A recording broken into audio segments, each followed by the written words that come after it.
चलिए सर एक एक करके डिस्कस कर लेते हैं। आपने खुद पढ़ा नहीं पढ़ा। कहता है डिसमेंटलिंग चार्जेस, थोड़ा सा एनालिसिस करते हुए पढ़ेंगे तभी समझेंगे। क्या कहता है, briefly explain how the following would be treated.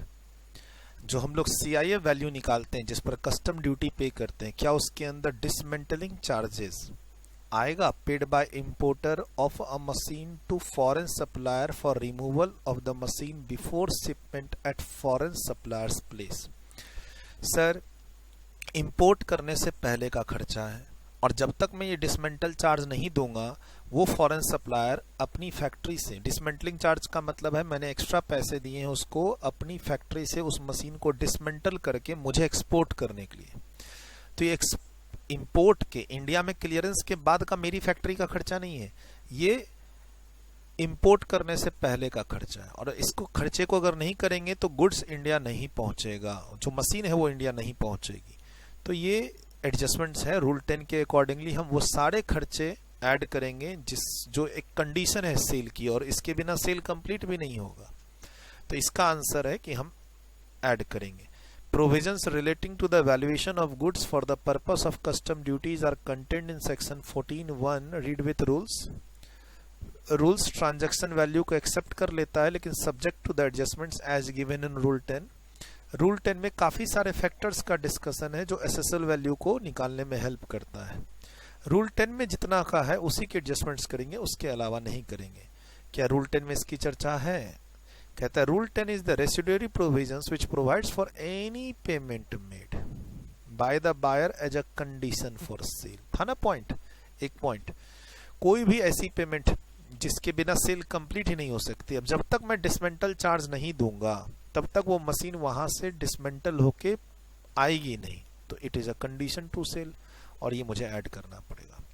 ड्यूमरेज charges vessel से रिलेटेड हो, शिप से रिलेटेड, तो हम पे करेंगे। ड्यूमरेज चार्जेस को स्पेसिफिकली 10(2) के अंदर बोला हुआ है, ऐड करेंगे।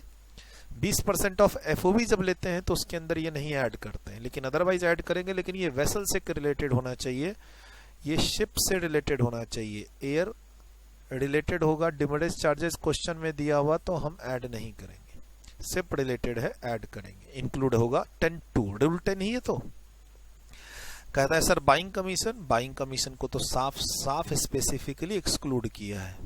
बोला sir interest on delayed payment, sir payment करने पे डिले हुआ, इसका गुड्स की इंपोर्ट से कोई लेना देना नहीं। 50 लाख रुपए का गुड्स मैंने इंपोर्ट कर लिया है, 50 लाख पे ड्यूटी दे दी है, अब मैं उसको पेमेंट करते समय डिले करता हूं, इंटरेस्ट देता हूं। सर इस पर कस्टम ड्यूटी नहीं लगेगी। बोला सर पहले तो आपने नहीं पढ़ाया है। सर कुछ लॉजिकली भी आपको बिल्ड करना पड़ेगा। क्या रूल 10 में as a condition to sale में ऐसा कहीं कोई पॉइंट आ रहा है? रूल 10 के अंदर हम लोगों ने इतने सारे, रूल 10(1) देखो, रूल 10(2) में तो 2 एडजस्टमेंट्स है, फ्रेट की और इंश्योरेंस की। रूल 10(1) में जो काफी सारे एडजस्टमेंट्स थे उसमें इंटरेस्ट कहाँ है? सर आप बोलेंगे sir interest on delay payment तो हमने पढ़ा नहीं पढ़ा तो मत करो ना एडजस्टमेंट्स, क्या दिक्कत है? अगर आपने नहीं पढ़ा है 10(1) में तो एडजस्टमेंट मत करो। सर जो जिस चीज की एडजस्टमेंट करनी है वो पढ़ा दिया, अब जो बाकी मिलेगा एडजस्टमेंट मत करना। लेकिन अब कुछ कंडीशन है, इंटरेस्ट को ऐड कब नहीं करेंगे? जब ये इनवॉइस पे अलग से लिखा हो कि इंटरेस्ट की फिगर है, इसके लिए एग्रीमेंट हो रखा हो कि हम डिले करेंगे तो इंटरेस्ट चार्ज करेंगे, और इसका प्राइस पर कोई इम्पैक्ट नहीं आया हो, मतलब प्राइस को कम और इंटरेस्ट के अमाउंट को ज्यादा कर दिया हो, ऐसा नहीं हुआ हो। तो सर ठीक है, ये तो करना ही पड़ेगा हमें कंफर्म। सर इंडिया का खर्चा है पोस्ट इंपोर्ट का, मशीन जो इंडिया में आई है उसको इंडिया में आके हमारी फैक्ट्री में लगाने का खर्चा। Fees for supervision of erection and commissioning of plant, क्या ये as a condition to sale है? नहीं, ये पोस्ट इंपोर्ट के बाद का नॉर्मल खर्चा है। हमारी फैक्ट्री में आप आइए, जो मशीन हम इंपोर्ट कर रहे हैं उस मशीन को वो सुपरवाइज करके लगा भी देगा, चालू भी कर देगा।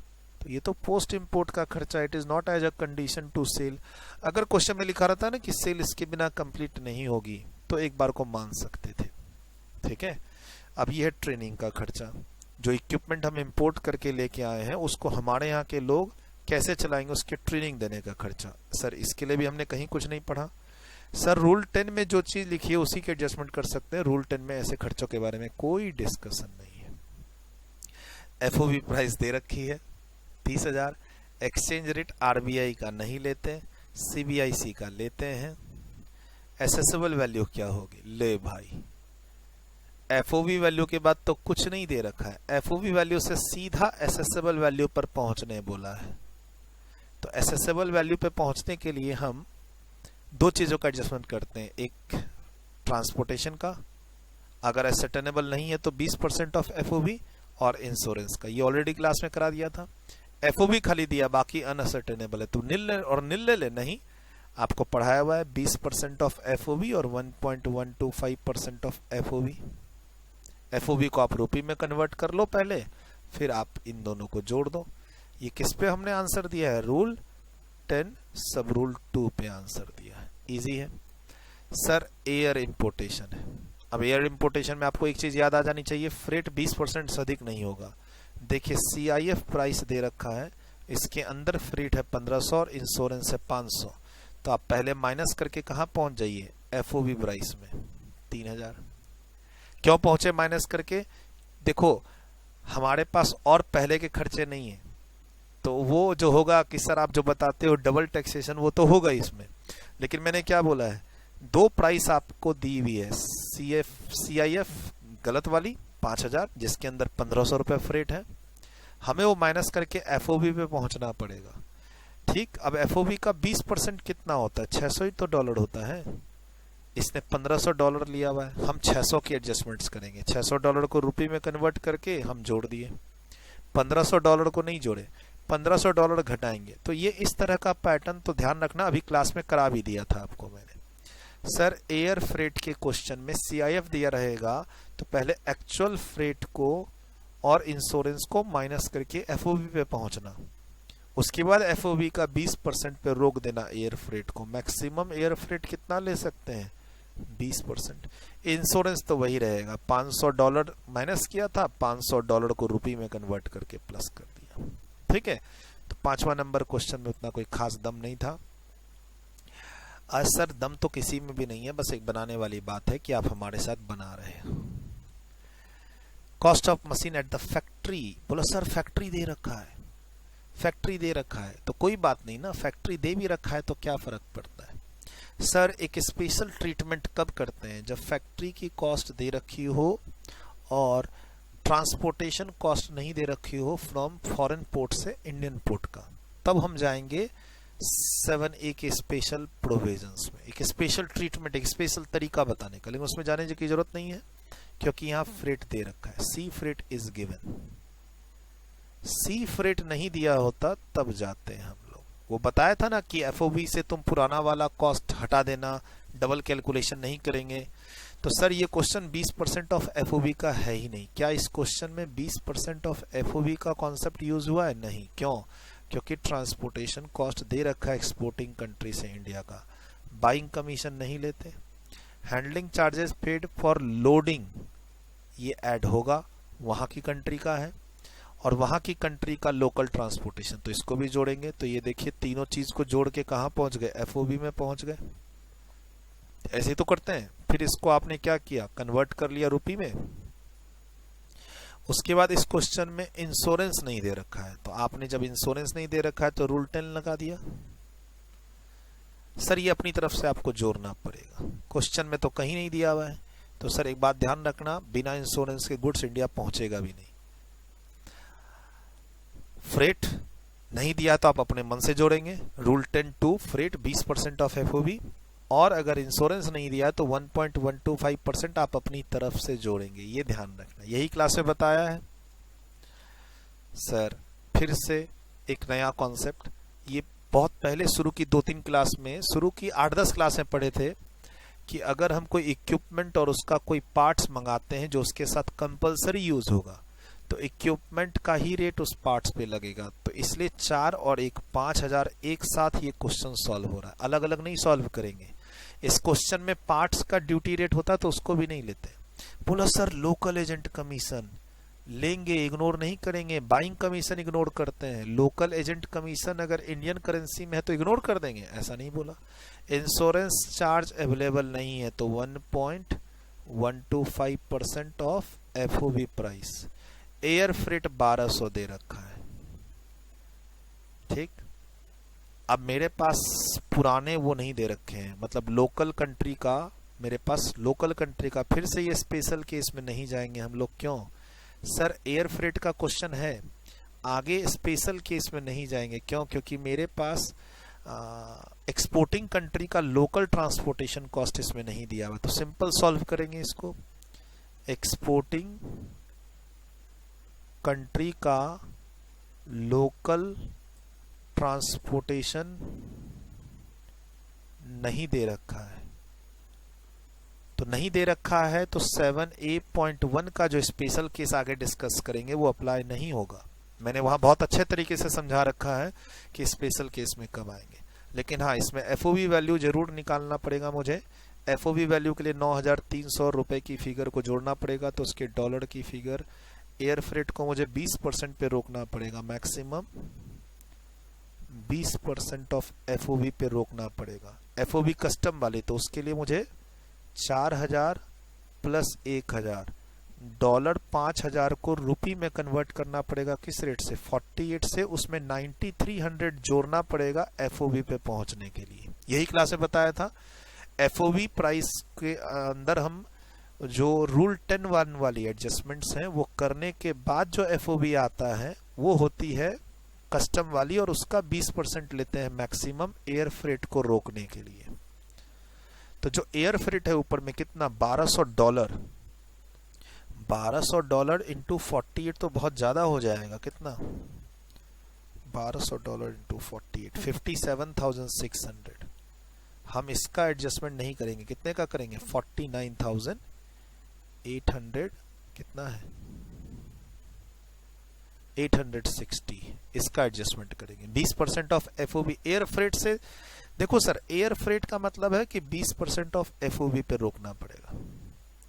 हाँ, अगर मेरे पास लोकल उस एक्सपोर्टिंग कंट्री का फ्रेट चार्ज होता अवेलेबल, तो मैं इस एफओबी 5,000 से उसको हटाने की कोशिश करता, लेकिन क्वेश्चन में नहीं दिया हुआ है। पीछे की कैलकुलेशन स्पेशल केस नहीं है जो हम आगे 1 घंटा डिस्कस करेंगे। क्यों? क्योंकि इस क्वेश्चन में फैक्ट्री कॉस्ट नहीं दे रखा है। फैक्ट्री कॉस्ट दिया होता, लोकल कंट्री का ट्रांसपोर्टेशन कॉस्ट दिया रहता, तो हम लोग फिर स्पेशल केस में जाते, जो मैं आपको अलग से सिखाऊंगा। इसमें जाने की जरूरत नहीं है, सिंपल बनाना है अपने को खाली। हाँ, एयर फ्रेट देखते ही आपको नीचे 20% ऑफ एफओबी की कैलकुलेशन करनी है, ये वाली कैलकुलेशन करनी है। और सर ये देखिए, इंडियन एयरपोर्ट टू फैक्ट्री का खर्चा ये नहीं लेंगे 4,000। बोलो सर क्वेश्चन में 4,000 नहीं लिया, ये पोस्ट इंपोर्ट का खर्चा है। इंपोर्ट की क्लियरेंस के बाद का खर्चा हम ऐड नहीं करते, कहीं भी कोई एडजस्टमेंट नहीं करते। Transportation from airport to factory is a post importation activity as not includable. Post import activity India का खर्चा है ना, ये इंडिया के एयरपोर्ट से क्लियर लेने के बाद इंडिया की फैक्ट्री पे पहुंचने का खर्चा। इम्पॉसिबल है ये लो तो लेना। 8 number question. Sir CA final RTP हो, सीए में इंटर हो, सीए में फाइनल हो, कोई फर्क नहीं पड़ता, मुझे तो क्वेश्चन करना है बस, जहां से मिल जाए। सबसे पहले क्वेश्चन पहचानो, सी रूट से आ रहा है। सी रूट से आने का मतलब है कि 20% वाला जो कैप है वो अप्लाई नहीं होगा। वो जो कहते हैं ना 20% ऑफ एफओबी मैक्सिमम, ये वाला कैप अप्लाई एयर रूट पे होता है, वेसल और पोर्ट के रूट पे नहीं होता। सर मुंबई पे आने के बाद वहां से गुड्स ट्रांसशिप्ट हुआ कोचीन पोर्ट, तो मुंबई से जो कोचीन पोर्ट का खर्चा होगा वो ऐड नहीं करेंगे, ऐसा पढ़े हम लोग। देखिए यहाँ पे होगा, एक तो ये है एट वाला खर्चा 1500 नहीं लेंगे। उसके बाद ये देखिए ट्रांसशिपमेंट का खर्चा, transportation charge from Mumbai port to Cochin specifically मना किया हुआ है, इसको 10(2) के अंदर नहीं लेंगे। 10(2) के अंदर मना किया हुआ है, to the place of importation लेते हैं, एट नहीं लेंगे। Sir charges for design and engineering work undertaken in USA लेंगे। अगर ये इन इंडिया होता तो नहीं लेते, अगर ये इंडिया वाला होता खर्चा तो नहीं लेते। ऐसा पढ़े, कौन सा रूल 10(1) पढ़े, इसके लिए लेंगे कौन से में? 10(1) में। अब आइए, फैक्ट्री कॉस्ट दे रखा है, transportation from factory to the port of shipment दे रखा है, handling charge for loading of the ship दे रखा है, ये तीनों मिला के हो गया एफओबी। बाइंग कमीशन नहीं लेंगे, freight charges from exporting country to India given है, गिवन है तो एक्चुअल ले लेंगे। सर स्पेशल केस नहीं लगा, आगे जो पढ़ाऊंगा 7A.1 का जो स्पेशल केस है वो क्यों नहीं लगा, क्योंकि everything is given, every special case नहीं लगा। क्यों? क्योंकि everything is given. Everything is given का मतलब ए जो बाहर का ट्रांसपोर्टेशन कॉस्ट है और बी जो बाहर से इंडिया का ट्रांसपोर्टेशन कॉस्ट है दिया हुआ है। और ये शिप का क्वेश्चन है, वेसल का क्वेश्चन है, एयर का क्वेश्चन नहीं है कि मुझे 20% की जरूरत पड़े। सर स्पेशल केस में नहीं जाएंगे। अब स्पेशल केस क्या है, वो स्पेशल केस क्या है जब तक आगे नहीं पहुंचोगे तब तक पता नहीं चलेगा। अभी एक क्यूरियोसिटी होनी चाहिए कि वो स्पेशल केस क्या है। 20% ऑफ एफओबी का कॉन्सेप्ट जो यूज होगा प्लस फैक्ट्री कॉस्ट और फैक्ट्री का ट्रांसपोर्टेशन दिया रहे तो स्पेशल कॉस्ट होगा। यहाँ पे एफओबी के पहले का डेटा अवेलेबल है लेकिन 20% ऑफ एफओबी का कॉन्सेप्ट यूज नहीं हुआ है। तो सिंपल मैंने क्या बोला था, पेज नंबर 4 पे जो टेबल है उस पर बैठा दो सारे फिगर को, एक्स फैक्ट्री कॉस्ट से स्टार्ट करो, एफओबी वैल्यू पे पहुंचो, एफओबी वैल्यू ऑफ कस्टम पे पहुंचो, किसको जोड़ के $5000 को जोड़ के, फिर पहुंचो आप है ना एफओबी वैल्यू ऑफ कस्टम पे, फिर वहां पे आप जोड़ो किसको, ट्रांसपोर्टेशन कॉस्ट कितना $2000 और फिर उसमें जोड़ दो तुम इंश्योरेंस। अब क्वेश्चन में इंश्योरेंस दिया हुआ है नहीं दिया हुआ है, ये रहा नहीं दिया हुआ, actual insurance charges paid are not ascertainable. तो जब नहीं दिया है तो इसमें एफओबी इनटू क्या करना 1.125%। अब एफओबी निकालना पड़ेगा तो फॉर्मेट पे चले जाओ, ये रहा एफओबी। ये एफओबी से पहले आपको इंजीनियरिंग का एडजस्टमेंट करना पड़ेगा, ये ध्यान रखना है, ठीक। इंजीनियरिंग का खर्चा जोड़ना पड़ेगा। ये हो गया नॉर्मल एफओबी, ये हो गया नॉर्मल एफओबी, ये हो गया FOB as per custom rule 10(1) की एडजस्टमेंट करने के बाद वाला। अब उसके बाद इसी का 1.125% कितना आ गया 293.63। ये वाला अब हम लोग नहीं लेते हैं, unloading and handling charges at वाला नहीं लेते हैं, इसकी जरूरत नहीं है। सर ये जो डॉलर से रुपी कन्वर्ट करते हैं ये आप कभी शुरू में भी कर सकते हो और लास्ट में भी कर सकते हो। सारे फिगर डॉलर के आ रहे हैं तो लास्ट में कर देंगे, इसमें रुपी का फिगर जो आ रहा है उसको तो हमने कंसिडर ही नहीं किया, बाकी सारे फिगर डॉलर के हैं।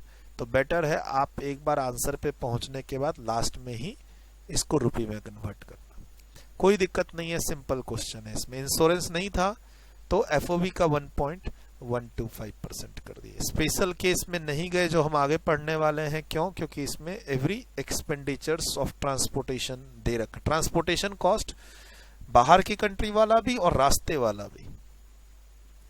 कहां से आ रहा है गुड्स आ रहा है यूएस से, तो यूएस का ट्रांसपोर्टेशन कॉस्ट भी इस क्वेश्चन में दे रखा है, ट्रांसपोर्टेशन कॉस्ट, ठीक। और यूएस पोर्ट से जो इंडिया पोर्ट पे आया है उसका ट्रांसपोर्टेशन कॉस्ट भी एक्चुअल में दे रखा है। तो हमें स्पेशल रूल में जाने की जरूरत नहीं है। स्पेशल क्या है आएगा तब पता चलेगा। 9 करवा चुका था, 10 में भी सिंपल है।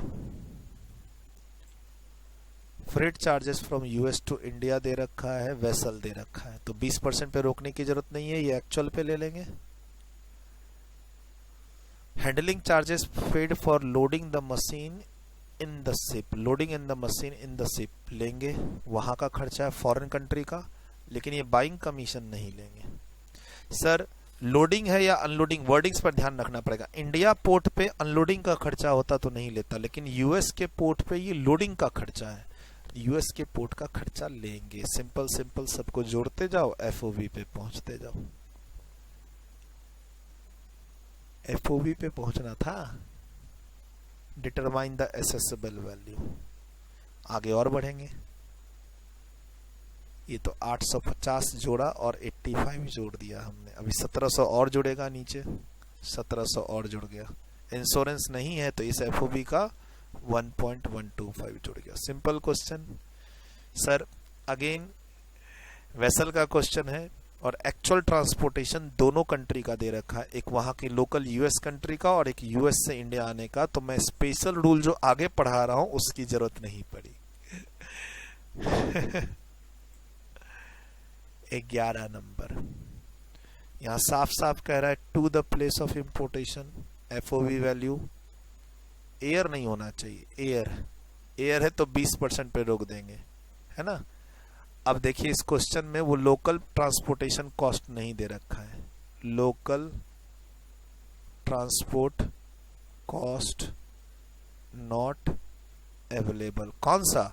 फैक्ट्री से यूएस पोर्ट का, factory to US port airport का खर्चा नहीं दे रखा है। इसीलिए जो आगे सिखाऊंगा 7.1 का स्पेशल रूल, आगे जो सिखाऊंगा 7.1 का, वो यहाँ अप्लाई नहीं हो रहा है। वो अप्लाई कब होता? जब आप मुझे लोकल ट्रांसपोर्टेशन देते।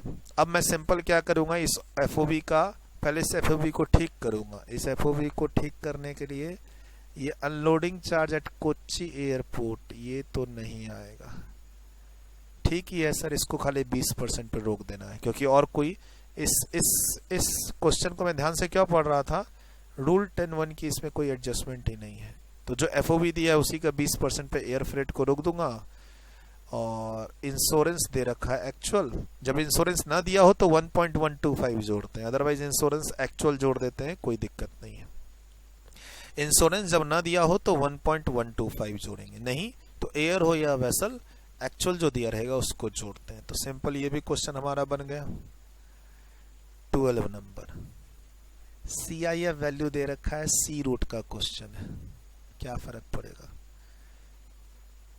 Freight incurred from port of entry to inland container नहीं लेते, एट द प्लेस का अनलोडिंग चार्ज नहीं ले सकते, डिजाइनिंग मुंबई इंडिया नहीं ले सकते। किसी चीज का एडजस्टमेंट नहीं लेंगे, यही मेरा एसेसिबल वैल्यू हो जाएगा, हम इसी से सॉल्व कर देंगे। कोई एडजस्टमेंट नहीं, जो CI वैल्यू दे रखा है उसी से सॉल्व कर देंगे। सर जो CI वैल्यू दे रखा है उसी से सॉल्व कर दिया, कोई दिक्कत नहीं। ये अच्छा क्वेश्चन है, इसको एनालाइज करो, इंपॉर्टेंट क्वेश्चन, इसको एनालाइज करो। है CMA इंटर का, कोई फर्क नहीं पड़ता, CMA इंटर हो या CMA फाइनल, अच्छा क्वेश्चन है सर। अच्छे क्वेश्चन की तारीफ करनी चाहिए और अच्छा क्वेश्चन बनाना भी चाहिए। पढ़िए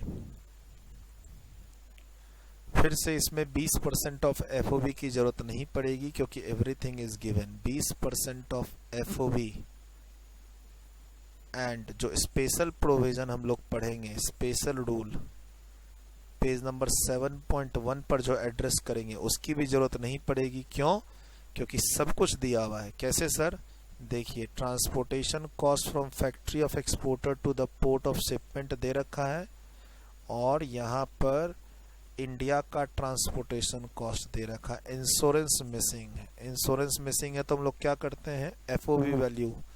अब ये देखिए, एट $1100 में से $100 हटा दीजिए, 1000 की एडजस्टमेंट होगी, 1100 की नहीं, क्योंकि 100 रुपया एट का खर्चा है। लोडिंग अनलोडिंग एंड हैंडलिंग $1100 में $100 इंडिया में खर्च हो रखा है, तो $100 हटा दो, 1000 की एडजस्टमेंट करेंगे। एनालाइज कीजिए पक्का, प्लीज वीडियो को रोकिए और एनालाइज कीजिए। ये क्वेश्चन आपको खुद करना है, प्लीज वीडियो को रोकें। मैं भी रोक रहा हूं, आप भी रोकिए वीडियो को, एनालाइज खुद कीजिए, वीडियो रोकें, एनालाइज करें, फिर आगे बढ़ें। ये 3-4 क्वेश्चन बहुत अच्छे हैं। 13 नंबर, 14 नंबर और नहीं, 2 क्वेश्चन बहुत अच्छे हैं, 13 और 14, 13, 14 और 17, 18, 13, 14, 17, 18 इंपॉर्टेंट कर दीजिए। तो 13 number question important, 14 number question important, 17 number important, 18 number important. बनाइए, सारा क्लास में डिस्कस करेंगे तभी आगे बढ़ेंगे।